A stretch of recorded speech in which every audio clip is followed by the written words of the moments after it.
الحمد للہ وکفا وسلام علی عباده الذین اصطفى خصوصا علی سید الورى حبیبہ المجتبى نبیہ المصطفى وعلى آلہ واصحابہ اہل التقى والنقى والمتأدبین بالتقوى اما بعد فاعوذ باللہ من الشیطان الرجیم بسم اللہ الرحمن الرحیم خذ من اموالہم صدقۃ تطہرہم وتزکیہم بها وصل علیہم ان صلاتک سکن لہم صدق اللہ مولانا العظیم وبلغنا رسولہ النبی الکریم الامین ان اللہ وملائکتہ یصلون علی النبی یا ایہا الذین آمنوا صلوا علیہ وسلموا تسلیما اللہم صل وسلم وبارک علی سیدنا ومولانا محمد طب القلوب ودوائہا وعافیت الابدان وشفائہا ونور الابصار وضیائہا وعلی آلہ وصحبہ اجمعین مولایا صل وسلم دائما ابدا علی حبیبک خیر الخلق کلہم محمد سید الکونین والثقلین والفریقین من عرب ومن عجم والحبیب الذی ترجى شفاعته لكل حول من الاحوال مقتحم مولایا صل وسلم دائما ابدا علی حبیبک خیر الخلق کلہم۔ قابل قدر حاضرین و سامعین کرام، سورۃ توبہ 10ویں پارے کی آیت کریمہ کا کچھ حصہ خطبے میں تلاوت کیا ہے، جس میں اللہ تبارک و تعالی اپنے پیارے حبیب صلی اللہ علیہ وسلم کو اپنی امت کے لیے زکوٰۃ ادا کرنے کی تلقین ارشاد فرما رہا ہے۔ اسلام صرف ظاہری اور بدنی عبادات کا نام نہیں ہے، صرف مسجد میں آنے کا نام نہیں ہے، یا چند مخصوص اعمال کا نام اسلام نہیں ہے، بلکہ اسلام ایک مکمل ضابطۂ حیات ہے۔ انسان کی زندگی شروع سے لے کر آخر تک اس کا کوئی ایسا ایک لمحہ، کوئی ایسا موڑ نہیں ہے جس میں اسلام اپنے ماننے والوں کو رہنمائی عطا نہ کرتا ہو۔ اسلام جہاں نماز، روزے اور حج کا نام ہے، اسی طرح اسلام زکوٰۃ کا بھی ایک نام ہے۔ اسی طرح معاشرے کے جتنے بھی تنگ دست اور مفلس افراد ہیں، ان کی حفاظت اور ان کے حقوق ادا کرنے کا بھی نام ہے۔ اسلام صرف مخصوص عبادات کا نام نہیں ہے، بلکہ اسلام ایک عالمگیر مذہب ہے۔ اسلام زندگی کے ہر شعبے کی طرف رہنمائی فرماتا ہے، یہاں تک کہ ایک انسان کی نجی زندگی، اس کے گھر کی زندگی سے لے کر اس کے عالمی معاملات تک، ہر ایک معاملے میں اسلام رہنمائی عطا فرماتا ہے۔ اسلام جہاں دن میں 5 مرتبہ نماز ادا کرنے کا حکم عطا فرماتا ہے تاکہ ایک انسان کا اپنے رب کے ساتھ جو تعلق ہے، جو نسبت ہے، وہ برقرار رہے، اس میں اضافہ ہو، تو اسی طرح اسلام یہ کہتا ہے کہ معاشرے کے جو نادار اور غریب اور مفلس افراد ہیں، جو محنت کرنے کے باوجود اپنی ضروریات کو پورا نہیں کر سکتے، جو اپنی پوری کوشش کرنے کے باوجود اپنے اہل و عیال کی ضروریات زندگی کو پورا نہیں کر سکتے، اسلام یہ حکم دیتا ہے کہ ان کا بھی خیال رکھا جائے۔ معاشرے کے وہ افراد جن کو اللہ نے مال و دولت عطا کی ہے، وہ اپنے ان دیگر مفلس بھائیوں کا بھی خیال رکھیں کہ وہ لوگ بھی آپ ہی کی طرح زندگی گزارنے کے پورے مستحق ہیں۔ اسی لیے اسلام نے زکوٰۃ کا ایک مکمل نظام عطا فرمایا ہے، زکوٰۃ کا ایک مکمل طریقہ کار اسلام نے عطا فرمایا ہے۔ یہاں تک کہ سرکار دو عالم صلی اللہ علیہ وسلم نے ارشاد فرمایا، بنی الاسلام علی خمس، اسلام کی بنیاد 5 چیزیں ہیں، یعنی 5 چیزوں پہ اسلام کی عمارت کو کھڑا کیا گیا ہے۔ جس طرح کسی بلڈنگ کو اور کسی چھت کو کھڑا کرنے کے لیے ستونوں کی ضرورت ہوتی ہے، ان میں سے ہر ایک ستون اپنی جگہ بڑا اہم ہوتا ہے۔ ایک چھت ہے، اس کے لیے انجینئر 4 ستونوں کو متعین کرتا ہے کہ فلاں فلاں جگہ پہ یہ 4 ستون کھڑے کر دیے جائیں تب یہ چھت پائیدار ہوگی۔ اب اگر ان 4 میں سے کسی ایک ستون کو بھی ہٹا دیا جائے یا ایک ستون کی اہمیت سے بھی انکار کر دیا جائے تو یقیناً وہ چھت جو ہے وہ معرض زوال میں ہو جائے گی، وہ آج کل میں گرنے لگے گی، اس لیے کہ اس چھت کی جو پائیداری اور مضبوطی ہے اس کی بنیاد 4 ستون ہیں۔ ان میں سے کسی ایک ستون کو بھی ہٹا دیا جائے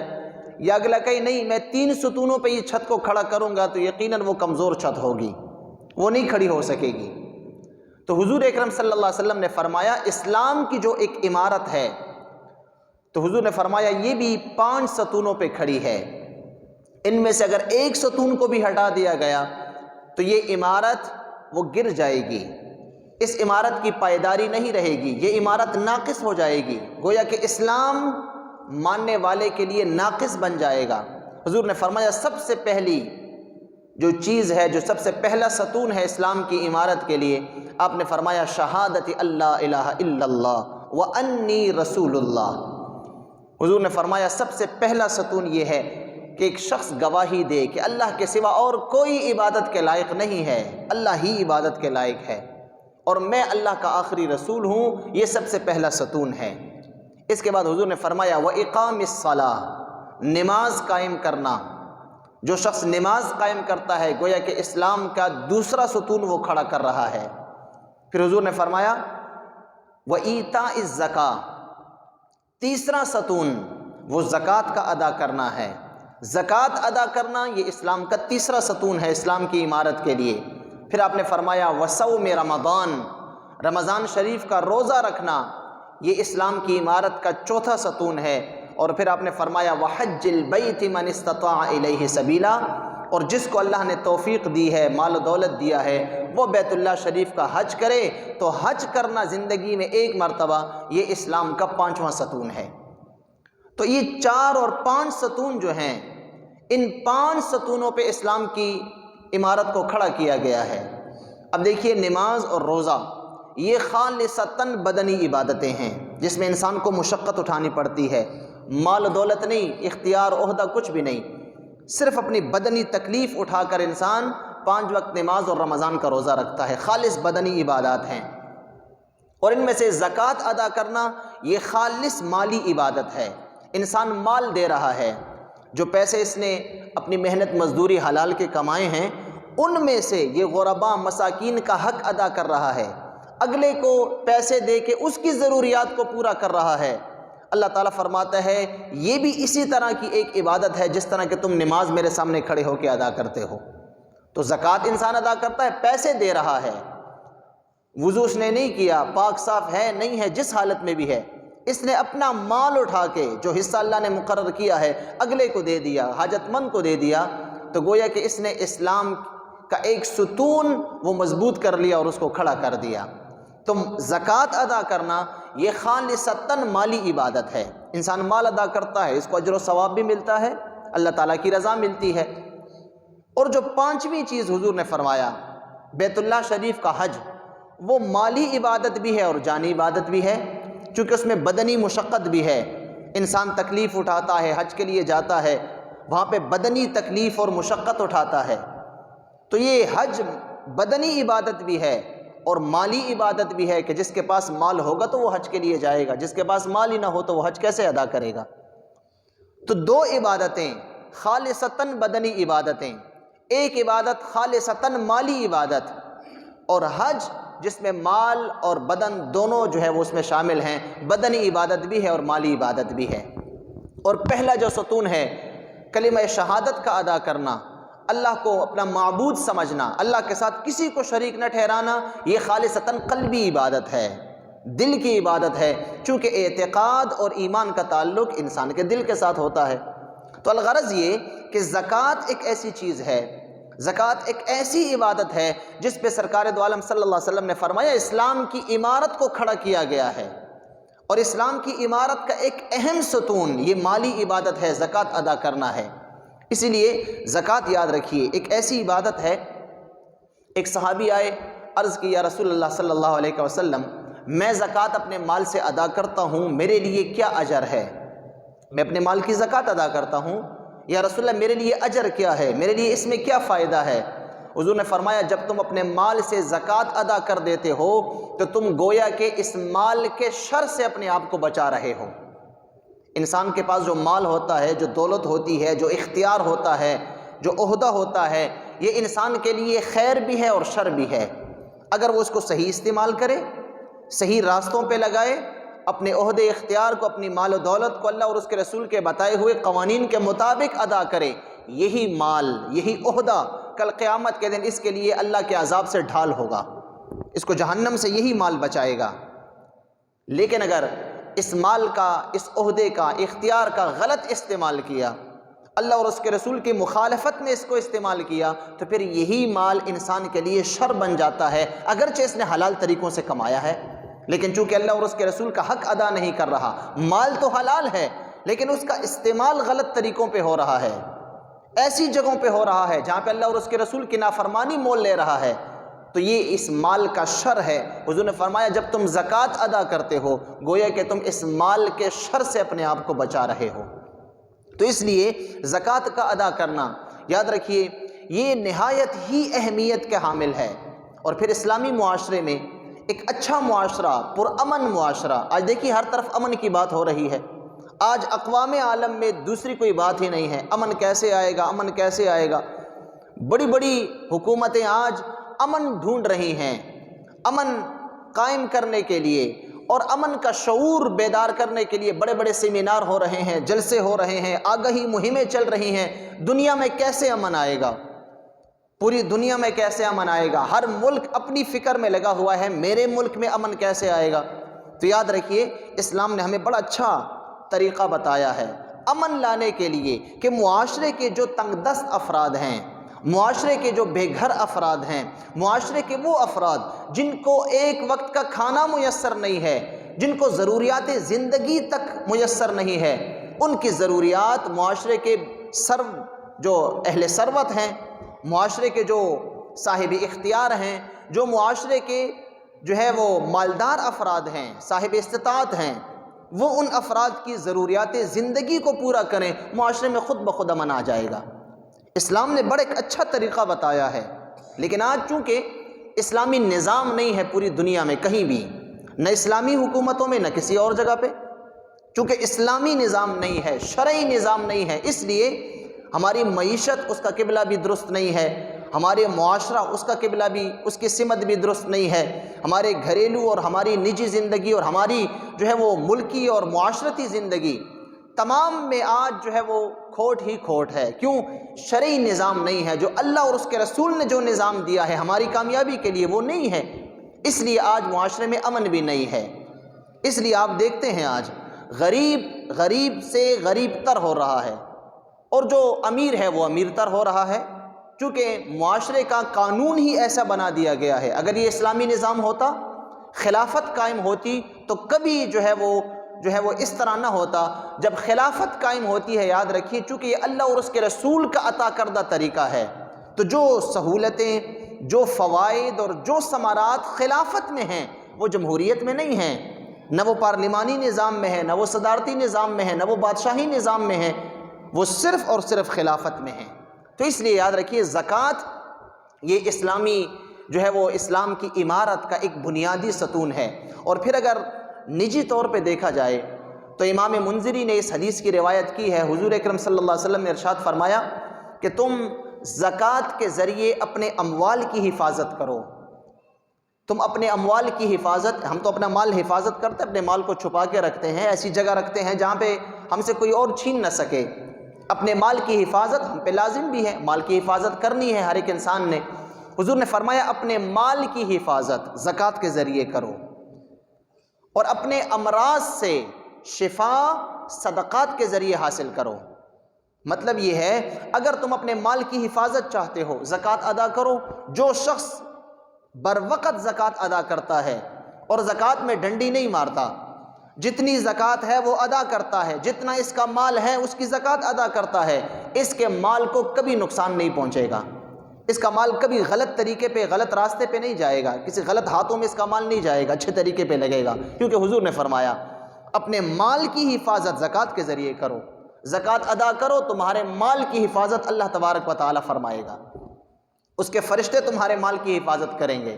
اور اپنے امراض کا علاج صدقات کے ذریعے کرو۔ اگر تمہیں بیماریوں نے آ لیا ہے، بیماریوں نے تمہیں گھیر لیا ہے، ایک بیماری جاتی ہے، دوسری آتی ہے، دوسری جاتی ہے، تیسری آتی ہے، اچھے ہونے کا نام ہی نہیں لے رہے، صدقات کرو، زیادہ سے زیادہ صدقے دو، مالی صدقہ ادا کرو، جو ہے وہ خون بہاؤ،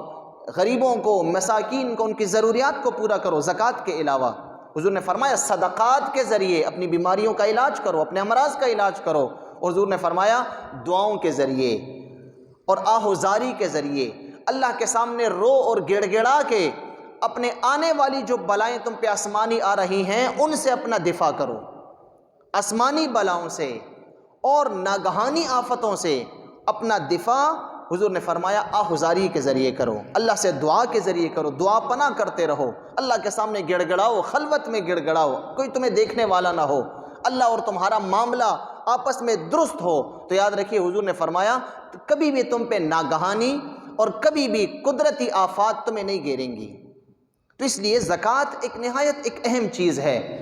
ہم اکثر جو ہے وہ اس کو اپنے اوپر ایک بوجھ تصور کرتے ہیں، حالانکہ یاد رکھیے اسلام نے صرف 2.5% اپنے کل مال کا زکوٰۃ ادا کرنے کا کہا ہے۔ کل مال جتنا بھی ہے، کسی کے پاس چاہے اس کے پاس جو ہے وہ نقد ہے، چاہے اس کے پاس مال تجارت ہے، تجارت کا مال ہے، اس کے پاس سونا چاندی ہے، جس قسم کا بھی مال ہے، یاد رکھیے تمام اموال پہ، سارے کے سارے مال پہ صرف 2.5% زکوٰۃ ہے، 2.5%۔ اب سوچ اندازہ لگائیے، اگر آپ کے پاس 100 روپے ہیں تو ان 100 میں سے 2.5 روپے اللہ تعالیٰ فرماتا ہے کہ میرا حق ادا کرو، 2.5 روپے۔ اب ہم ان 2.5 روپے کو تو دیکھتے ہیں کہ یار میرے 100 میں سے 2.5 روپے تو جا رہے ہیں، لیکن ہم یہ نہیں دیکھتے کہ باقی جو 97 روپے ہیں، 97.5 روپے، وہ تو میرے پاس ہی رہ رہے ہیں۔ ہم وہ ان 97 کچھ اوپر روپوں کو نہیں دیکھتے کہ وہ تو میری جیب میں ہی ہیں، میرے ہی ہاتھ میں ہیں، میری ہی قدرت میں ہیں۔ ہم صرف اس 2.5% کو دیکھ رہے ہیں کہ یہ تو بہت مال بنتا ہے۔ ایک شخص کے پاس جو ہے وہ مثال کے طور پر 1 کروڑ روپیہ ہے، 1 کروڑ روپیہ، اس کو اب 2.5 لاکھ زکوٰۃ ادا کرنا ایک بوجھ سا، 2.5 لاکھ روپے یہ تو بہت زیادہ ہیں، لیکن یہ نہیں دیکھتا کہ 97 سے کچھ اوپر لاکھ روپے تو اب بھی میری جیب میں ہیں۔ ان 97 کو وہ نہیں دیکھتا، بلکہ اس 2.5 کے فگر کو دیکھتا ہے کہ 2.5 لاکھ روپے تو بڑی چیز ہے۔ لیکن یاد رکھیے جب یہ 2.5 لاکھ روپے ادا ہو جائیں گے تو جو باقی 97 لاکھ روپے ہیں ان کو بھی محفوظ کر لیا جائے گا۔ گویا کہ حضور نے فرمایا وہ تمہارے محفوظ ہو گئے، اب وہ تمہاری ہی کام آئیں گے، وہ غلط راستے پہ نہیں جائیں گے، وہ کسی غلط ہاتھ میں نہیں جائیں گے، چوری سے، جلنے سے، ہر قسم کی قدرتی آفات سے وہ تمہارے 97 لاکھ محفوظ ہو گئے۔ تو الغرض یہ کہ 2.5% زکوٰۃ، اور وہ بھی ہر مہینے نہیں، ہر ہفتے نہیں، بلکہ سال میں 1 مرتبہ، سال میں 1 مرتبہ، 12 مہینوں میں 1 مرتبہ 2.5% زکوٰۃ ادا کرنا، یہ اپنے اوپر ہم بوجھ تصور کرتے ہیں، لیکن جب زکوٰۃ ادا نہیں کرتے اور یہی مال جب ہم سے ضائع ہو جاتا ہے پھر ہم ہاتھ ملتے رہتے ہیں، پھر ہم دعا پناہ شروع کر دیتے ہیں، پھر ہم گلے شکوے شروع کر دیتے ہیں۔ یاد رکھیے پھر کچھ کام نہیں آتا، پھر صرف ہاتھ ملنے کے اور کچھ کام نہیں آئے گا۔ اور دنیا میں اگر کچھ بھی نہ ہو، دنیا میں انسان پہ اللہ عافیت ہی رکھے، لیکن جب اس مال ادا نہ کرنے کا وبال اور عذاب کل قیامت کے دن اسے پتہ چلے گا کہ یہی مال جو اس نے حلال کمایا تھا، حرام کی بات نہیں ہو رہی، حلال پیسے کی بات ہو رہی ہے، حلال مال جو اس نے بڑی محنت سے اپنے خون اور پسینے کی کمائی تھی، زندگی 1-1 روپیہ کر کے اس نے جوڑا تھا، لیکن زکوٰۃ ادا نہیں کی، کل قیامت کے دن یہی مال اس کے لیے وبال جان ہوگا۔ پھر یہ کہے گا کاش یہ مال میرے پاس نہ ہوتا۔ تو اس لیے یاد رکھیے زکوٰۃ خوش دلی سے ادا کرنی چاہیے. ہے اللہ کا بھی حق ہے، لوگوں کا بھی حق ہے، نادار معاشرے کے جو غریب افراد ہیں ان کا حق ہے. اس لیے اس کو خوش دلی کے ساتھ ادا کرنا چاہیے تاکہ انسان اللہ کی عبادت بھی ہو اور ساتھ ساتھ میں اس کو اجر و ثواب بھی ملے. اس لیے ڈھونڈ ڈھونڈ کر زکوٰۃ دینی چاہیے. میں ہر دفعہ یہ بات کرتا ہوں ہر جگہ پہ کہ زکوٰۃ جب بھی ادا کریں ہر کسی کو نہ تھمائیں، بلکہ ڈھونڈیں، معاشرے کے ان سفید پوش افراد کو ڈھونڈیں جو کسی کے سامنے ہاتھ نہیں پھیلا سکتے، جو کسی کو کہہ نہیں سکتے. ان کا بظاہر حلیہ بھی آپ کو ایسا نہیں لگے گا کہ یار یہ شخص اس نے رات کا کھایا نہیں کھایا، اس کے پاس ایک ٹائم کا ہے دوسرے ٹائم کا نہیں ہے. ظاہری حالات، ان کی جو طرز زندگی ہے آپ کو ان سے پتہ نہیں چلے گا، لیکن اندر سے اگر آپ ان کو دیکھیں گے اور ٹٹولیں گے تو وہ ٹوٹے ہوئے ہوں گے. آپ کو اندر سے ان میں کچھ بھی نہیں ملے گا. ایک وقت کا کھا رہے ہوں گے، دوسرے وقت کی فکر میں ہوں گے کہ اب اگلے وقت کا کیا بنے گا، میرے بچوں کا کیا بنے گا. ایسے افراد کو ڈھونڈیں اپنے معاشرے میں، اپنے خاندان میں، اپنے بہن بھائیوں میں. دیکھیں سب سے پہلا حق اپنے بہن بھائیوں کا ہے. انسان اپنے بہن بھائیوں میں دیکھے، اپنے عزیز و اقربا رشتہ داروں میں دیکھے، جن کے ساتھ خونی رشتہ ہے انسان کا. ان خونی رشتوں کو پہلے تلاش کرے کہ کون سا میرا بھائی، میرا کون سا کزن، کون سا چچا زاد، میرا کون سا ماموں زاد، پھوپھی زاد وہ پریشانی کے عالم میں ہے، کس کے پاس جو ہے وہ کھانے کے لیے کچھ نہیں ہے. تو یاد رکھیے پہلے ان کا حق ہے، انسان ڈھونڈ کے دے ان کو. اور پھر یہ نہیں دیکھنا چاہیے کہ نہیں وہ تو بڑے سفید جو ہے وہ کپڑوں میں پھر رہا ہے، وہ تو ہر وقت اس سے جو ہے خوشبوئیں آ رہی ہیں، نہیں اس کے پاس بہت کچھ ہوگا. نہیں، تفتیش کریں، تلاش کریں، اس پہ نہ جائیں. اب وہ آپ سے مانگ تو نہیں سکتا. معاشرے کے ہمارے بہت سارے ایسے افراد جن کو آپ بھی جانتے ہوں گے، ہم سب جانتے ہیں کہ ان کے پاس ہوتا کچھ بھی نہیں ہے لیکن کسی کے سامنے ہاتھ نہیں پھیلاتے. ان لوگوں کو ڈھونڈ ڈھونڈ کر آپ دیں، بجائے اس کے کہ وہ شخص جو ہر وقت روتا پھرتا ہے، گلے شکوے کرتا ہے اور ہر وقت لوگوں کے سامنے ہاتھ پھیلاتا ہے. اس کو بھی اگر آپ دیں گے زکوٰۃ تو ادا ہو جائے گی. لیکن اصل مستحق زکوٰۃ کے وہ لوگ ہیں جو کسی سے مانگتے نہیں ہیں، جو کسی کے سامنے ہاتھ نہیں پھیلاتے. وہ اپنے اوپر فاقے برداشت کرتے ہیں، وہ تکلیف خود برداشت کرتے ہیں لیکن کسی کو کہہ نہیں سکتے اور نہ کسی کو کہتے ہیں. اپنی عزت نفس کو وہ قائم رکھتے ہیں. تو ایسے لوگوں کو ڈھونڈ ڈھونڈ کر زکوٰۃ ادا کرنی چاہیے. اور یہ بات بھی یاد رکھیے، اگر آپ سمجھتے ہیں کہ آپ کسی مستحق شخص کو زکوٰۃ دے رہے ہیں، وہ مانگتا نہیں ہے، وہ شرماتا ہے، وہ لیتے ہوئے ہچکچا رہا ہے کہ یار میں کیسے زکوٰۃ کا پیسہ لوں، تو یاد رکھیے اس شخص کو یہ کہنا بھی ضروری نہیں ہے کہ یہ زکوٰۃ کا مال ہے. زکوٰۃ میں بڑی وسعت ہے. ہماری شریعت یہ نہیں کہتی کہ آپ نے ضرور اس کو کہنا کہ یار یہ زکوٰۃ کا مال ہے. زکوٰۃ کہنا بھی ضروری نہیں ہے. آپ زکوٰۃ کو گفٹ کا نام بھی دے سکتے ہیں، تحفہ کہہ سکتے ہیں، یار یہ میری طرف سے تحفہ ہے، تمہارے بچوں کا خرچہ ہے، لے لو. آپ کو پتہ ہے کہ وہ مستحق ہے، یہ میری طرف سے یار تمہارے لیے ایک گفٹ ہے، میری طرف سے ہمدردی ہے، وصول کر لو، قبول کر لو. اس طرح کے الفاظ جب انسان ادا کرتا ہے، یار اگر تم یہ مال لے لو گے مجھ سے تو میرا دل بڑا خوش ہو جائے گا. مجھے پتہ ہے تمہارے پاس اللہ کا دیا بہت کچھ ہے لیکن مجھ سے لے لو، میرا دل خوش ہو جائے گا. اس قسم کے الفاظ ادا کر کے بھی اگر آپ زکوٰۃ ادا کریں گے تو زکوٰۃ کے مستحق جو افراد ہیں ان تک آپ کا مال بھی پہنچے گا اور ساتھ ساتھ یاد رکھیے ان کی عزت نفس کا بھی پورا جو ہے وہ لحاظ رکھا جائے گا. اللہ تعالی ہم سب کو سمجھنے اور عمل کرنے کی توفیق عطا فرمائے. اللہم ربنا آتنا فی الدنیا حسنہ وفی الآخرۃ حسنہ وقنا عذاب النار وادخلنا الجنۃ مع الابرار. یا عزیز یا غفار یا رب العالمین انت ولینا فی الدنیا والآخرہ. توفنا مسلمین والحقنا بالصالحین. وصلی اللہ علی النبی الامی وآلہ وصحبہ اجمعین.